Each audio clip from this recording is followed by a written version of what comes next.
Sonic's rocky history with DLC.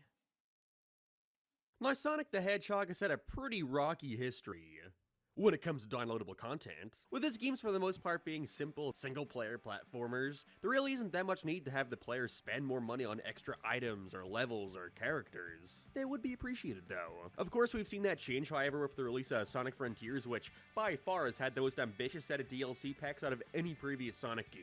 But I'd argue this DLC is being treated more like an extra year of development time. I would honestly say that nothing introduced throughout this year of added content has felt like anything that shouldn't have been in the base game. Not that I mind that much, I'd rather have it added later for free than not at all, but it does make me feel like we missed out on so much extra content Frontiers could have had. If they didn't have to spend this entire year adding in things that don't just come off like Sega gave them the extra time to actually, you know, finish the game. And then it got me thinking, has any Sonic game had truly good DLC? And the answer is, yeah. Although for every downloadable Legend of Zelda map, we've also got pre-order to receive 25 extra lives. I mean, they're practically giving it away, how could I not jump on this? And that's to say that Sonic has had a pretty rocky history when it comes to DLC over the years. Sega were actually pretty ahead of their time releasing DLC for Sonic games as far back as Adventure and the goddamn Dreamcast. But they've had their ups and downs. There are Sonic games out there that didn't really need DLC that got it, and others that felt like fans would happily allow themselves to be milked for everything in their wallets, but nothing ever came. So today let's take a look through every case of DLC in Sonic games, and see which one offered the most to the consumer.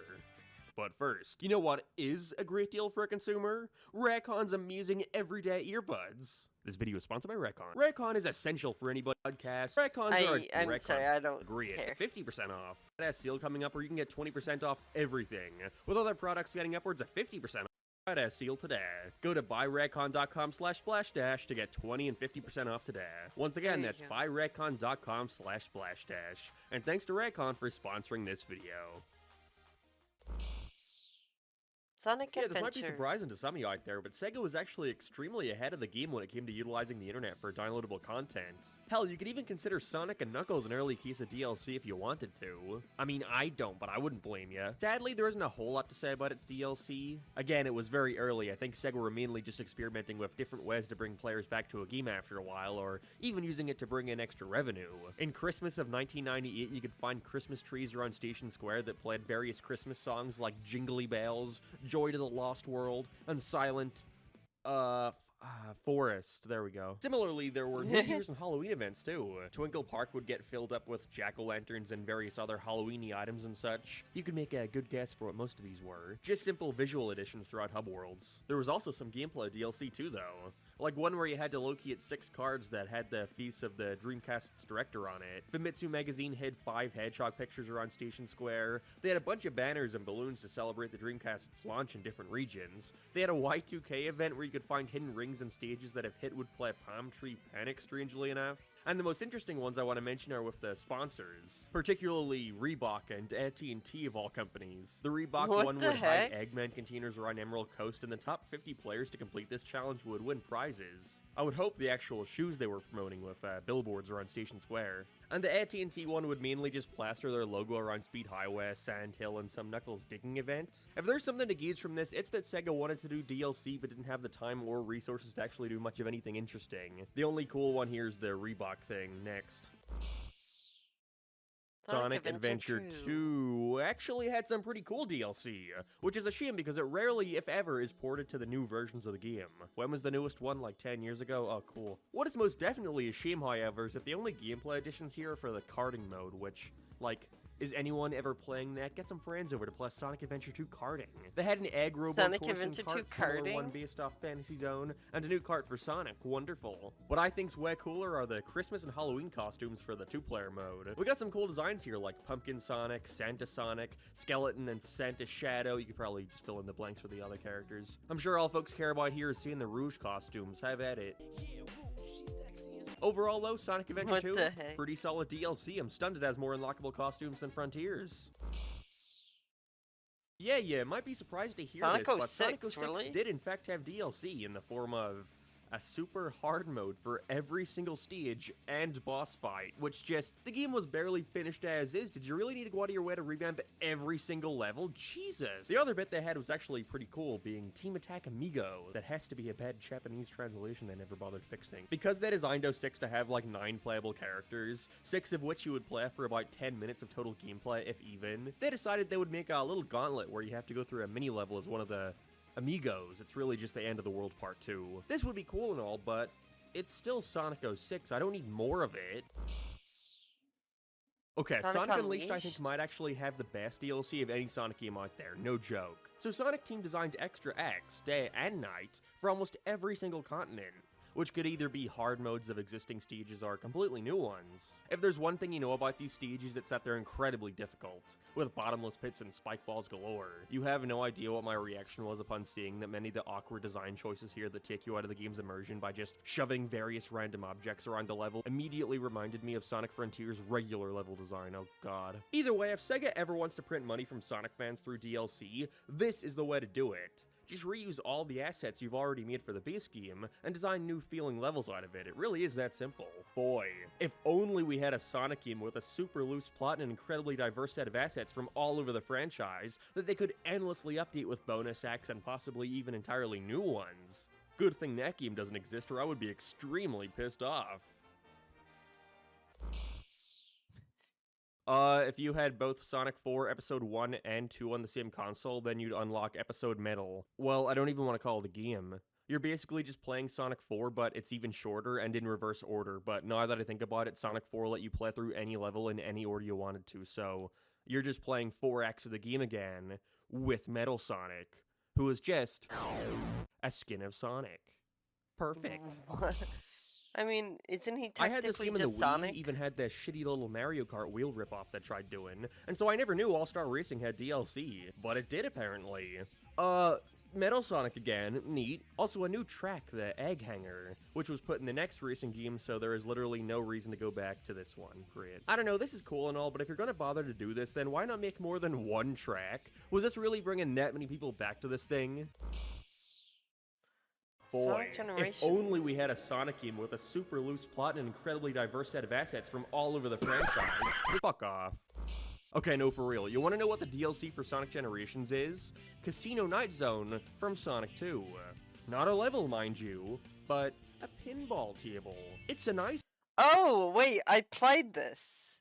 pinball table, but it's a pinball table. I remember as a kid hoping they would release DLC for Generations that had, like, Windy Hill and shit like that as a way of promoting Lost World when it was coming out. Or maybe they could have went back and added the Secret Rings and Black Knight stages that were rumored to be cut from the game. Hell, I don't know, why not fucking remake Sonic 1 in the Generations engine, sell it for $20, I don't know, I would have bought it. They could have done anything here and Sonic fans would have eaten it up. I'll never not be mad about this.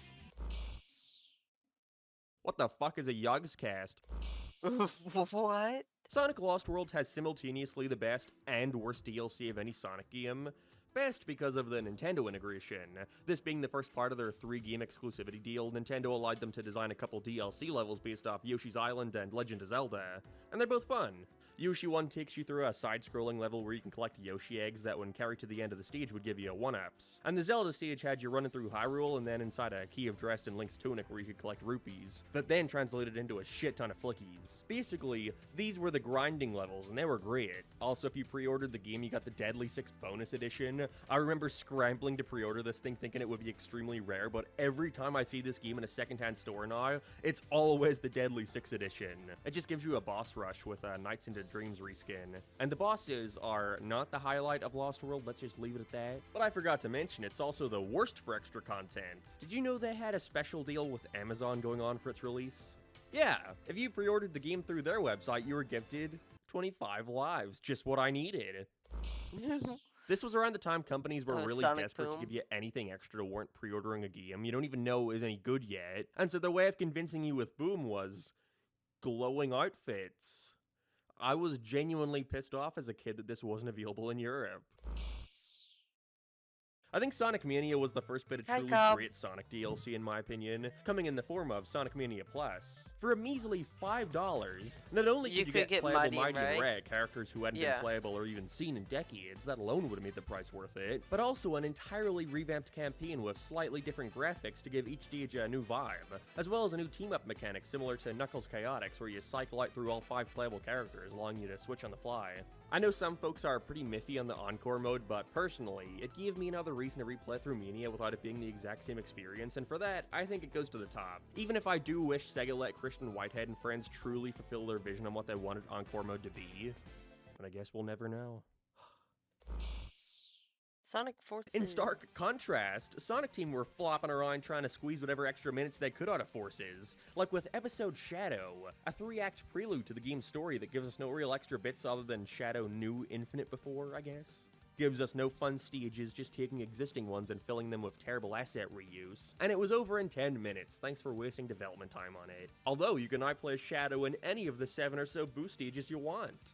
You know, as long as they don't have any QuickTime events, which is most of them. Great. And finally, shortly after the game was released, they announced Super Sonic would be returning as downloadable content for $2. People were not happy. Making folks pay That's for a feature crazy. that was free in Sonic Generations 6 years prior, unlockable by just playing the game, what a novel concept. I mean, at least if the game was good and there were more levels to play than the pitiful amount there are, I could understand. Sega got bullied so hard for this they backtracked and gave it away for free. Too bad some people had already paid for it, but alas, I think if you willingly spent $2 just to play a Super Sonic, then maybe every once in a while you deserve a reminder that maybe you shouldn't be trusted with a credit card. Oh yeah, sorry, I can't forget about the Sonic shirts. Because What? Sonic. I am so happy. That's we're in the out of this game? era. Now we enter our current era for Sonic DLC, what I like to call, oh god, please figure out something to make him buy, please! In Colors Ultimate's case, we got music that you can pay to listen to. Every other stage has 3 remix tracks, but if you want to listen to Planet Wisps, then fork it over, dickhead. The worst part is, the remixes are infinitely worse than the originals. You are quite literally paying Sega for a worse experience. Oh yeah, and also gold and silver shoes, I guess, and an electric movie aura effect. Shut up and Why? take my money. Sonic Oh god, I gotta go over Origins. this mess. Whose decision was this, and why do we still get them? Is this appealing to anybody? Does this give them comfort that Sega sees them as anything more than a blind consumer? You can pay extra to listen to music from games that aren't in the collection. Boy, wait till Sega finds out about YouTube. You can get a couple hard missions, that's fine. Some backgrounds for when playing in 4x3, and coolest of all, the ability to zoom in on those 3D islands. I think I'd rather spend $5 for a kick in the dick. Then, the Plus DLC came out this year for Amy Rose, Knuckles and Sonic CD, and 16 bonus Game Gear titles. Otherwise known as Not Worth It, Should Have Been in the Base Game, and Who the Fuck is Playing Teal Sky Patrol. Dang.